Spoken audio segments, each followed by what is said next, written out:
चलिए सुबह सुबह हम लोग स्टार्ट करते हैं माँ सरस्वती का नाम लेते हुए। टॉपिक धातु, मेटल। ठीक है, क्या है इसमें बताया हुआ? किस धातु की विद्युत चालकता सर्वाधिक होती है? तो सबसे ज़्यादा चांदी की होती है। विद्युत चालकता सबसे ज़्यादा किसका होता है? किस मेटल का? चांदी का, जिसका सिंबल क्या है? Ag है। सिल्वर का सिंबल Ag है। मोती की रासायनिक संरचना किस पदार्थ से होती है? तो कैल्शियम कार्बोनेट। कैल्शियम सिंबल क्या है? कैल्शियम का Ca और कार्बोनेट का CO3। तो कैल्शियम कार्बोनेट। मोती की रासायनिक संरचना किस पदार्थ से निर्मित होती है? Calcium carbonate. सबसे हल्की और सबसे भारी, तो सबसे हल्की धातु में आएगा लिथियम और सबसे भारी में ऑस्मियम। सबसे भारी में ऑस्मियम, सबसे हल्की में लिथियम। ठीक है। सबसे भारी प्राकृतिक तत्व, तो भारी प्राकृतिक तत्व बोलेगा तो यूरेनियम। यू इसका सिंबल हो जाएगा।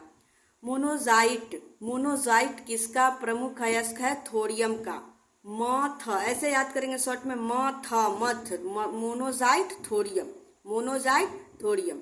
मोती के मुख्य अवयव कौन से हैं?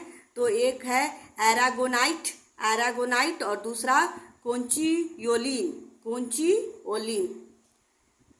एरागोनाइट और कॉन्चियोलिन। चाकू से काटी जाने वाली, तो काफी जो सॉफ्ट मेटल होता है उसी को ना चाकू से काट सकते हैं। तो उसमें दो सॉफ्ट मेटल आते हैं, पोटेशियम एंड सोडियम। पोटेशियम का सिंबल कहे तो K और सोडियम का Na। ठीक है ना। ये इस एटॉमिक नंबर 11 है, पोटेशियम का 19 है। सबसे ज्यादा रिएक्टिव में कहेगा तो पोटेशियम दान सोडियम। अत्यधिक कोमल खनिज टाल किससे निर्मित होती है? तो मैग्नीशियम सिलिकेट से। कोमल खनिज टाल किससे निर्मित होती है? Magnesium silicate. फ्यूचर मेटल के नाम से टाइटेनियम को बोला जाता है। भविष्य का धातु टाइटेनियम। अभ्रक कच्चे माल के रूप में किस उद्योग में प्रयोग किया जाता है? तो अभ्रक कच्चे माल के रूप में ये इलेक्ट्रिसिटी, विद्युत में प्रयोग किया जाता है। आतिशबाजी में मतलब फायर क्रैकर्स में बैरियम की उपस्थिति के कारण हरा रंग और स्ट्रेंशियम एसआर की उपस्थिति के कारण गहरा लाल रंग, मतलब पटाखा वगैरह जो आप लोग छोड़ते हैं तो उसमें लाल पीला हरा ये सब का कलर छोड़ता है। ठीक है, तो वो किस एलिमेंट के वजह से? तो वो पटाखे में ना बैरियम और स्ट्रेंशियम मौजूद रहता है। बैरियम ग्रीन कलर देगा और स्ट्रेंशियम लाल गहरा टाटा देगा। ठीक है। सीने बार किसका है? तो ये तो पता है, पारा Hg मरकरी का। औजार निर्माण हेतु सर्वप्रथम किस धातु की खोज की गई? तो कॉपर, तांबा का। औजार निर्माण हेतु किस धातु की खोज की गई? तांबा। क्रायोलाइट, बॉक्साइट किस धातु का बना है? तो देखिए, बॉक्साइट तो पता है एल्युमिनियम का। क्रायोलाइट, अच्छा एल्युमिनियम के बर्तन में आप लोग खाना बनाए हो ना, एल्युमिनियम का बर्तन तुरंत जल्दी हीट हो जाता है। ठीक है, हल्का छोलनी भी रखिएगा ना तो तुरंत वो हीट यहाँ से यहाँ ट्रांसफर तो तुरंत आ जाएगा। जैसे ही पकड़िएगा तो क्राई चिल्लाने लगोगे, काई काई काई काई। इस तरह से याद करने का तरीका एक बताएं। क्रायोलाइट पूरा चिल्लाने लगेगा जैसे ही वो हीट तुरंत यहाँ से यहाँ पास करेगा, टच करेंगे तब। तो क्रायोलाइट एल्युमिनियम। अयस्कों से धातुओं के निष्कर्षण का विज्ञान क्या कहलाता है? अयस्क से जब धातु मुझसे निकालते हैं, और से जब हम मेटल को निकालते हैं तो इस फेनोमेनन को हम मेटलर्जी बोलते हैं, धातु कर्म। साधारण तापमापी यंत्रों में पारे का प्रयोग क्यों किया जाता है? क्योंकि पारे की ऊष्मीय प्रसार गुणांक हाई होता है। सोडियम की अत्यधिक क्रियाशीलता के कारण इसे किस पदार्थ में रखा जाता है? इतना ज्यादा रिएक्टिव है कि एयर को कांटेक्ट में आने पे ना उसमें आग लग सकता है। ठीक है, तो इसको केरोसिन तेल में रखा जाता है। क्यों? क्योंकि केरोसिन तेल में ऑक्सीजन नहीं होता है और हमें पता है कि कंबशन करवाने के लिए क्या, फर्स्टली हमें ऑक्सीजन ही चाहिए। तो केरोसिन तेल में तो ऑक्सीजन रहेगा ही नहीं, तो उसमें नहीं होगा, आग नहीं लगेगा। इसीलिए सोडियम और पोटेशियम को, हाईली रिएक्टिव एलिमेंट को केरोसिन तेल में रखा जाता है। और काफी सॉफ्ट एलिमेंट है, ये भी बताया था मैंने कि उसको चाकू से भी आसानी से काट सकते हैं। किसको? सोडियम और पोटेशियम को। नेक्स्ट देखिएगा, रोस्टिंग प्राय किन अयस्कों का किया जाता है? तो सल्फाइड और ऑक्साइड का रोस्टिंग करते हैं। शुद्ध सोना कितने कैरेट का होता है? क्या पता है? 24 कैरेट का। लेकिन 24 कैरेट का बनता थोड़े है, इतना लचीला रहेगा तो सोना टूट भी तो सकता है जल्दी। ठीक है ना। सोडियम को अक्सर 22-18 यही है। सोडियम को जल में डालने पे कौन सा? तो हाइड्रोजन गैस। सोडियम को जब जल में डालते हैं तो हाइड्रोजन गैस रिलीज होता है। द्रवित सोडियम का उपयोग नाभिकीय भट्ठी में किस रूप में? तो शीतलक के रूप में किया जाता है। किस रूप में लिक्विड सोडियम को? तो शीतलक के रूप में। बारूद का निर्माण करने के लिए किस रसायन का? तो पोटेशियम नाइट्रेट। बारूद बारूद का उपयोग ना करें, ऐसे पढ़ेंगे ना, बारूद फट जाएगा तो फट से पट पट फट पट फट।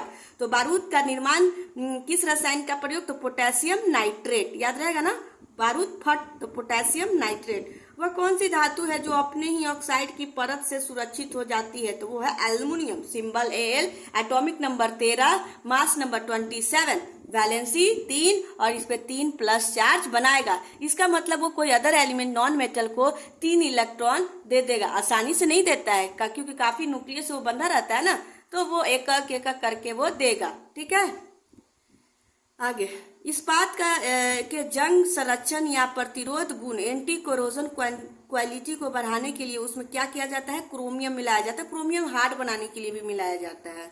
मानव शरीर में कॉपर की अधिकता अगर ज्यादा हो गया बॉडी में कॉपर, तो विल्सन रोग होगा। कौन सा रोग? विल्सन रोग। कौन सा रोग? विल्सन रोग। फोटो इलेक्ट्रिक सेल में किस धातु का उपयोग होता है? सेलिनियम।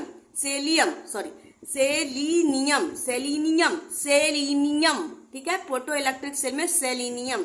कौन सा तत्व स्वतंत्र अवस्था में? तो ये सल्फर H32 के रूप में वो S8 के रूप में मॉलिक्यूल्स बनाता है। S8। भारत में धातुओं में सर्वाधिक के बैड कंडक्टर कौन? तो लेड, सीसा, सिंबल Pb।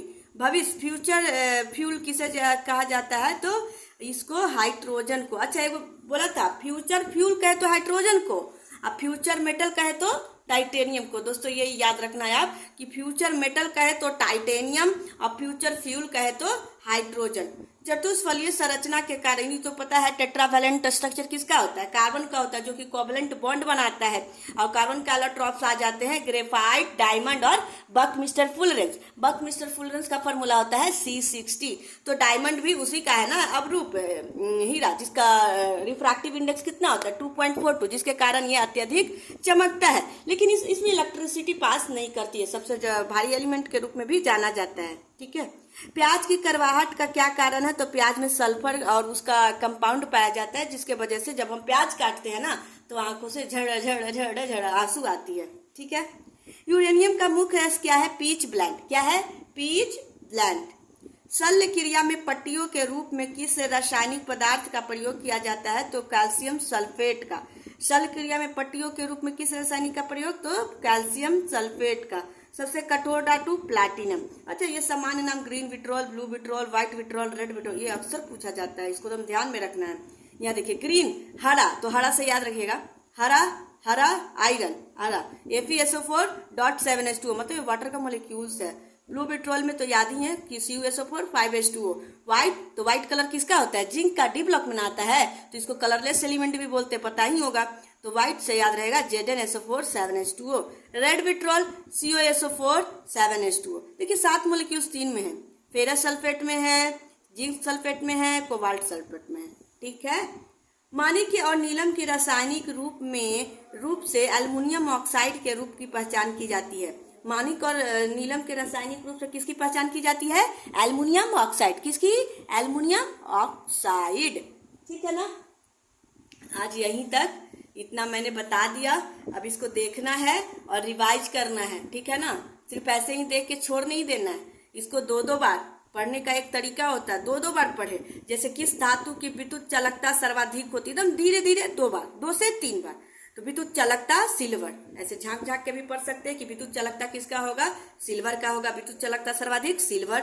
मोती की रासायनिक संरचना किस पदार्थ से निर्मित होती है? Calcium carbonate. इसका ये atomic number, mass number, valence electron, ये सब भी आप लोग ध्यान में रखना, क्योंकि केमिस्ट्री में कुछ भी पूछा जा सकता है। और केमिस्ट्री में जब तक पीरियोडिक टेबल के बारे में और एलिमेंट्स, उसका मास, वैलेंसी, ये सब निकालना नहीं है तो केमिस्ट्री नहीं पढ़ा आपने। ठीक है, चलिए थैंक यू। सुबह का ये गुड मॉर्निंग था। गुड मॉर्निंग के रूप में एक हमारा छोटा सा, क्या कहेंगे इसको, छोटा सा उपहार के रूप में जो मेरे पास नॉलेज थी वो मैंने गेन किया। अब आपकी बारी है, आप भी गेन कीजिए। धन्यवाद।